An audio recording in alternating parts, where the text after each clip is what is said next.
What? No, no, no, no. I hate. I would not want any of you to leave. Great. Okay. Sorry for the delay. As you can imagine, there was a lot of news we had to deal with. My guest today will be Karim Khan, the special advisor and head of the UN investigative team to promote accountability for genocide, crimes against humanity, war crimes committed by ISIL in Iraq. That mission is known as UNITAD. He will join us here as soon as the Security Council briefing is over, because he is in the process or has just finished briefing the Council, and he'll tell you all about that and take your questions. Before the Council heard from Mr. Khan, the Council started its work this morning with the closed consultations on the Middle East. Council members heard an update on the situation in occupied East Jerusalem from the UN Special Coordinator, Tor Wennesland. As for the situation on the ground, a number of you have been asking me before the briefing, and I can tell you that the Secretary General is following with deep concern the latest security developments, which risk triggering yet another dangerous escalation, leading to further violence and loss of lives. He condemns in the strongest terms the launching of rockets from Gaza into Israel, which have reportedly been claimed by Hamas, particularly the targeting of civilian population centers. He urges all parties to exercise maximum restraint. The Special Coordinator, Mr. Wennesland, is working closely with all concerned parties to restore calm. His office is monitoring the situation closely. And as you will have seen in a statement that we issued last night, the Secretary General expressed his deep concern over the continuing violence in occupied East Jerusalem, as well as the possible eviction of Palestinian families from their homes in the Sheikh Jarrah and Silwan neighborhoods. He urges Israel to cease demolitions and evictions in line with obligations under international humanitarian and international human rights law. Israel authorities must exercise maximum restraint and respect the right of freedom of peaceful assembly. All leaders have a responsibility to act against extremists and to speak out against all acts of violence and incitement. The Secretary General urges that the status quo of the holy sites be upheld and respected. And if we have more, as the situation is unfolding, we may have more for you later this afternoon. In the Central African Republic, peacekeepers have been deployed since yesterday morning to help secure the town of Bakuma, which is about 130 kilometers north of Benghazi. Bakuma is one of the towns where security concerns have prevented the holding of elections in December of last year and again in March. The deployment of 300 UN peacekeepers there was made possible following the rehabilitation of bridges damaged by armed groups a few weeks ago. While there, the peacekeepers will work to protect civilian population, will also help with the organization of legislative elections later this month. And from Myanmar, our colleagues on the ground say they remain appalled by the ongoing violence at the hands of security forces since the military took over the government on February 1st. The UN Human Rights Office now says as of today, at least 781 peaceful protesters, many of them women and children, have been killed, while thousands more people have been injured. Now in its fourth month, the situation in Myanmar has fast become one of the worst protection and human crises in the world today. And a quick couple of COVAX updates for you. In Pakistan, our team there, led by resident coordinator Julien Harnais, tells us that the first batch of more than 1.2 million doses of the vaccine from COVAX arrived in the country over the weekend on Saturday. The second shipment of another 1.2 million doses is expected in the coming days. The UN team is working with COVAX to supply enough doses to vaccinate 20% of Pakistan's population. Our colleagues are also helping on the health front, including enhancing water, sanitation, hygiene in healthcare centers, as well as training frontline health workers on COVID-19 infection prevention and control.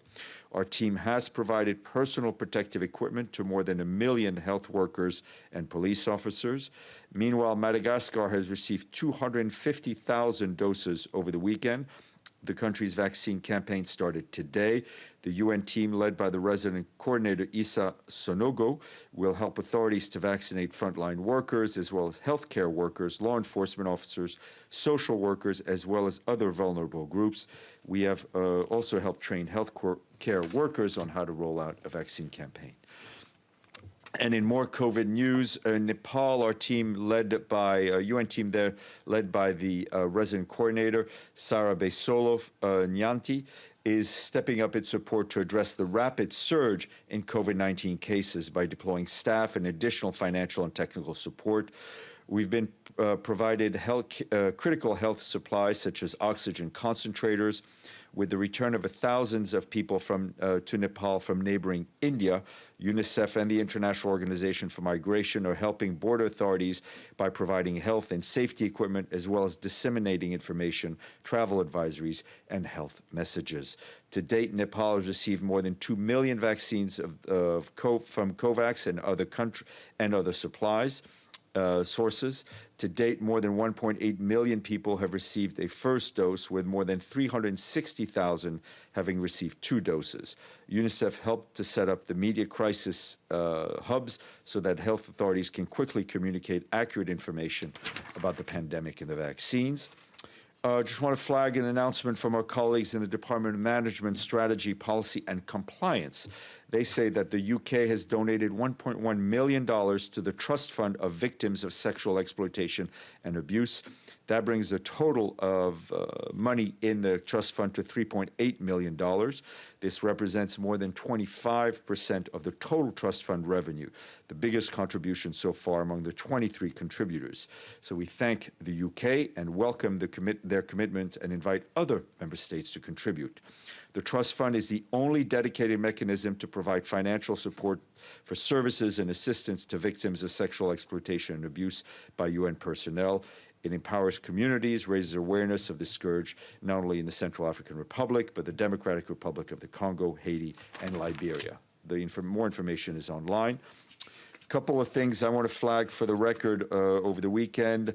We expressed our sadness and condolences of the Secretary General following the passing of Lieutenant General Erskine of Ghana at the age of 86. He served as the first force commander in UNIFIL from 78 to 81. And I was also asked late on Friday about the announcement from Somalia and Kenya regarding the efforts underway towards restoring diplomatic relations. We welcome that announcement and recognize the role played by the state of Qatar in this regard. We hope the announcement will lead to the full restoration of friendly relations between Kenya and Somalia, which are crucial for stability and cooperation in the region. Also, over the weekend, we issued another statement in which the Secretary General welcomed the appointment of John Mahatma of Ghana as the African Union's High Representative for Somalia. The Secretary General expressed the full support of the UN for this African Union initiative. And you will have seen also over the weekend, we issued a statement following the horrific attack in Kabul, in which the Secretary General strongly condemned the attack that killed and injured scores of civilians, including many girls. The Secretary General expressed his deepest sympathies to the families of the victims and the government and people of Afghanistan, and stressed that those responsible for this heinous crime must be held accountable. The Secretary General underlines the urgency of ending violence in Afghanistan and achieving a peaceful settlement of conflict. And today is the International Day of Argania. Anybody know what that is? Okay, well, that's why you're here. The argan tree is a native species of sub-Saharan region of Morocco in the southwest of the country. The tree grows in arid and semi-arid areas. The argan tree provides forest products, fruit, and fodder, including the world-renowned argan oil. Apparently it's good for my hair, but or at least should be good for getting hair. This multi-purpose tree supports income generation, increases resilience, and improves climate adaptation, plays a very important role in achieving 3 dimensions of sustainable development: economic, social, and environment at the local levels. Tomorrow, we will have guests to brief you on the world economic situation and prospects mid-year update. Hamid Rashid, the lead author, and Helena Alfonso, the economic affairs officer, both of the Department of Economic and Social Affairs, will join us virtually. And I think I can now take your questions.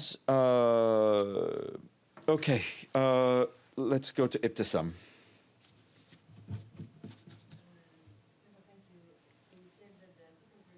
Condemns the rocket launch from Gaza by Hamas, but I didn't hear you talking about condemnation for Israeli actions against violence against Palestinian civilians. Well, I think that is reflected in the it's reflected in the statement where we urge the Israelis to cease demolitions and evictions in line with obligations under international humanitarian international law, and that the Israeli authorities need to use maximum restraint and respect the right for people to assemble freely, and that's what we saw over the weekend. This is in response to what we saw in response to what we saw in Jerusalem over the weekend. Yeah, but does the Secretary General condemn the Israeli violence against Palestinians? The Secretary General is against any violence against civilians. People have a right to demonstrate freely, and people should be demonstrating peacefully to express their opinion. Madame.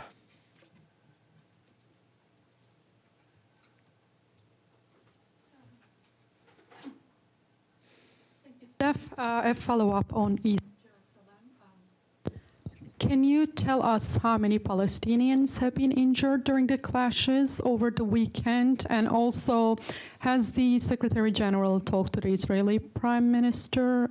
And not only civilians, but also journalists have been injured, including 3 of my colleagues over the weekend. What is your reaction to that? Look, we stand against anything that would stop or make unable journalists to do their work in any circumstances. That's been our position. There have been different numbers reported in the press. I don't have any UN numbers to give you. Right now, what we have seen is the numbers reported by the Palestinian Red Crescent, reported by the Israeli authorities as well. But I don't have any UN numbers to give you at this point. Edie, and then sorry, go ahead. No, he has not spoken to the Israeli Prime Minister. Mr. Wennesland is in touch with all sides, the Israelis and Palestinians, and his office is as well. So if I may follow up, can you share or will you share the remarks of the Special Coordinator for the Middle East? He briefed the Council, as you said this morning. Are you going to share it with us? No, those were remarks delivered in close consultations. Edie and then Celia. Thank you, Steph. Can you confirm that more than 100 Ethiopians from the UN peacekeeping force in Darfur have refused to return to Ethiopia because of the Tigrayan crisis? Yes, I can. We have about 100, as of now, 120 former UNIMID peacekeepers who were due to be repatriated have asked for international protection. Individuals with concerns are being provided with support by the authorities of Sudan, being assisted by UNHCR in accordance with the government's obligations under international law. It is very important that anyone who asks for protection because of fear of retaliation or death or anything be afforded their rights under the international refugee law, and that's what's happened. These were peacekeepers who had been serving with UNIMID, the joint UN-AU peacekeeping mission, which you know has come to an end. A follow-up. What does this say about what's going on still between the Ethiopian government and the Tigrayans? Well, I mean, I think that's an analysis I will leave to you. It is clear that the situation in Tigray is one where we are still getting reports of human rights violations, where the humanitarian access, while improving and has improved, is still not exactly where we want. There is they were part of a group that was to be repatriated. They stated clearly they did not want to go home. I think the government of Sudan did the right thing, acted upon their responsibilities under international law. Celia and then Toby. Upon Edith's question, what will happen with those peacekeepers? Will they be sent to other missions, or will they stay in Sudan? Right now, they have sought protection, and they're under the authority of the government of Sudan. They're being relocated to facilities that are dedicated for housing people who are asking for. I mean,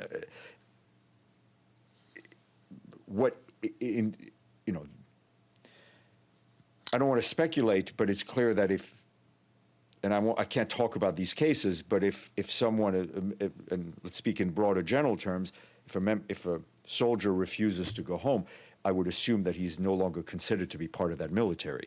What is important to us is the safety and well-being of individuals. The situation in Burkina Faso is deteriorating. Over the weekend, a village was raided by hundreds of men. Is the UN concerned about the situation, and what can be done to ease the tension? Yeah, I mean, we are concerned about the situation in the Sahel. We have seen, I mean, this latest attack, which of course on civilians, which is to be condemned, is the latest incident that we've seen in sort of that tri-border area, right, between Burkina Faso, Niger, and Mali, which has been a source of insecurity. That is why we have been supporting a Sahel-wide approach, whether on security or development and any other issue, and is yet another reason to support, for the international community, support the G5 Sahel forces. Toby. Thanks, Steph. Yes. Two quick questions on East Jerusalem. First is, does the Secretary General consider it a provocation that the Jerusalem Day flag parade route should go through the Damascus Gate? That's the first one. And then second on East Jerusalem is, can you give us any more detail about how Mr. Wennesland is going about his de-escalation efforts here? Where does he think the crucial effort in these moments should be placed? Well, the crucial effort should be placed on ensuring the safety of civilians, right? That's an immediate need. Mr. Wennesland and his team are talking to all relevant parties to try to de-escalate tensions, and that's something that we need to see across the board. I don't know what the exact route of the parade, what route the parade took.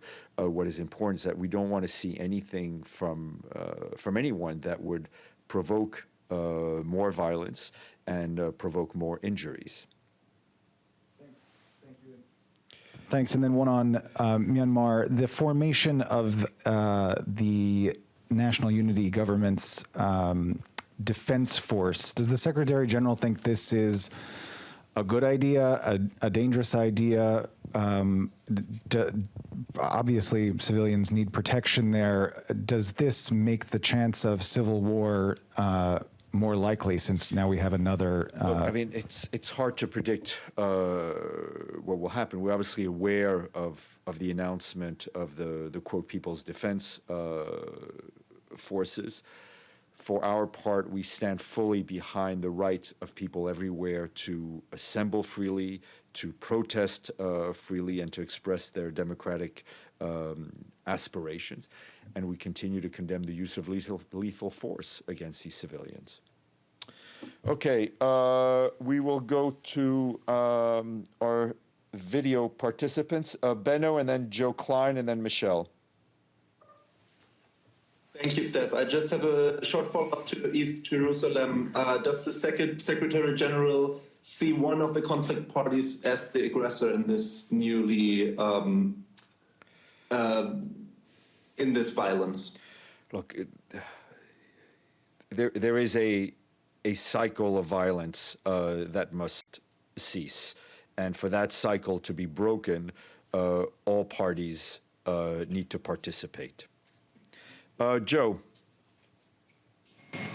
Yes, does the Secretary General have any comment on the decision by the Israeli Supreme Court to at least delay its decision on whether to order the eviction of the Palestinian occupants? The residences in East Jerusalem, that was announced, I believe, yesterday. And secondly, does he have any comment or take any encouragement for the tone of last Friday's Security Council open debate on multilateralism, particularly the comments of the Chinese Foreign Minister and Secretary and U.S. Secretary of State Blinken? Thank you. I'll be honest with you, Joe.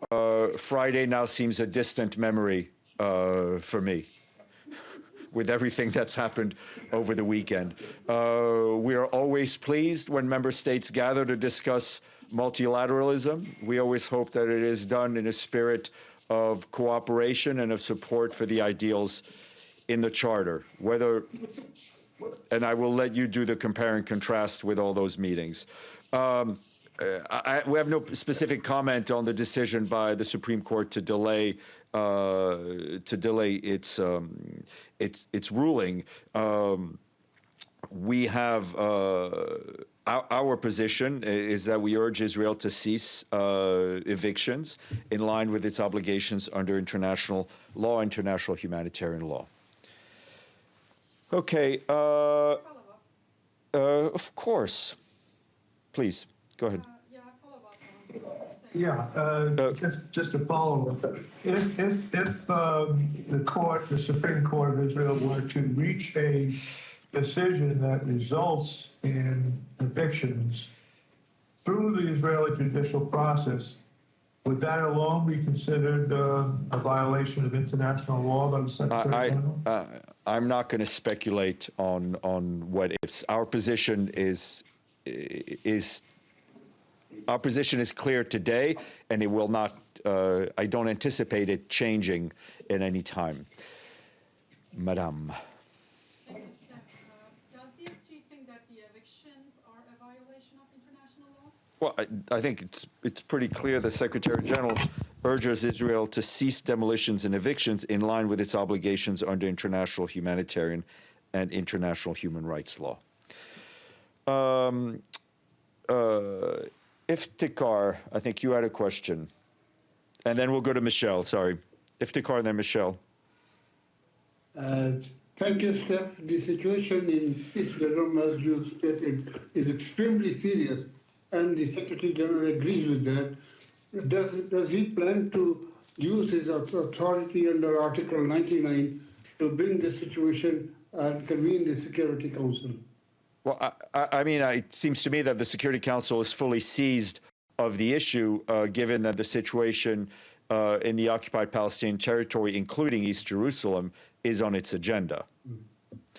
Article 99 authorizes him to convene a meeting. I know what Article 99 says. What I'm saying to you, Iftikhar, is I think all the parties, the Security Council is already fully seized of the issue. This is not an issue. This is an issue which is already front and center on the agenda of the Security Council. Latest example is the close consultations that took place today. Michelle Nichols. Thanks, Steph. Couple of things. On Wednesday, you're probably aware of this event on Xinjiang that a few member states are organising. Has anyone from the UN been invited to attend or brief? there is, my understanding is that no one from the UN is participating in this particular meeting. Were they invited though? Why? I'm not aware. I'm not aware of any invitation officially being extended.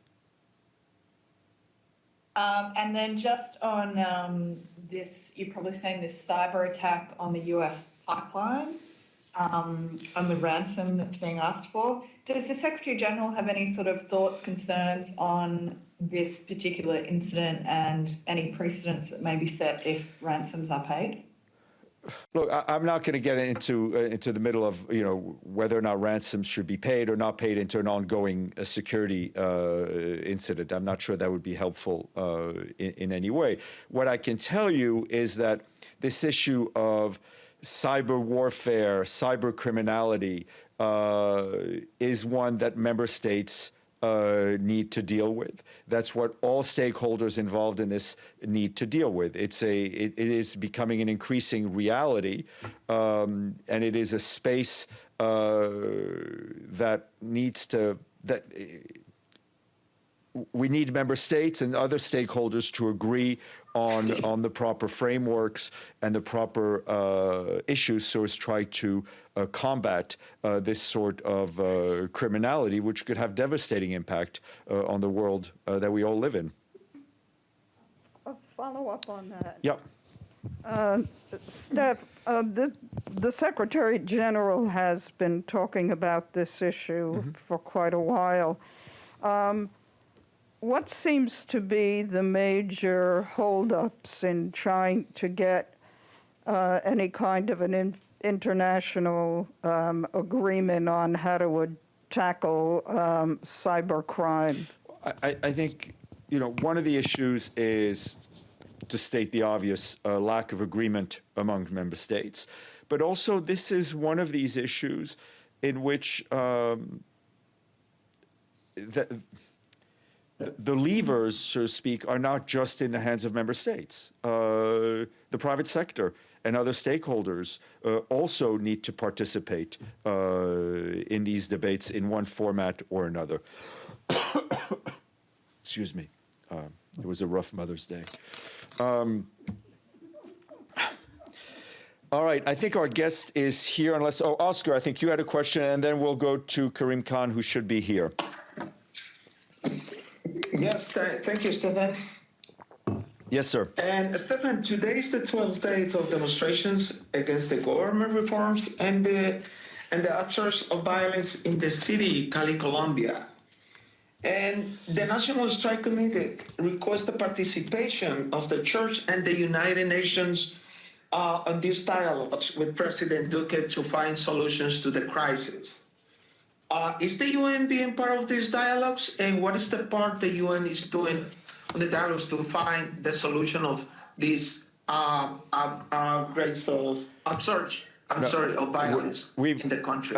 Our position on the violence that we've seen in the protests in Colombia is unchanged. I will refer you to what we said earlier. But I have no particular comment on those reports, those press reports that I've also seen about possible involvement of the UN and the Church.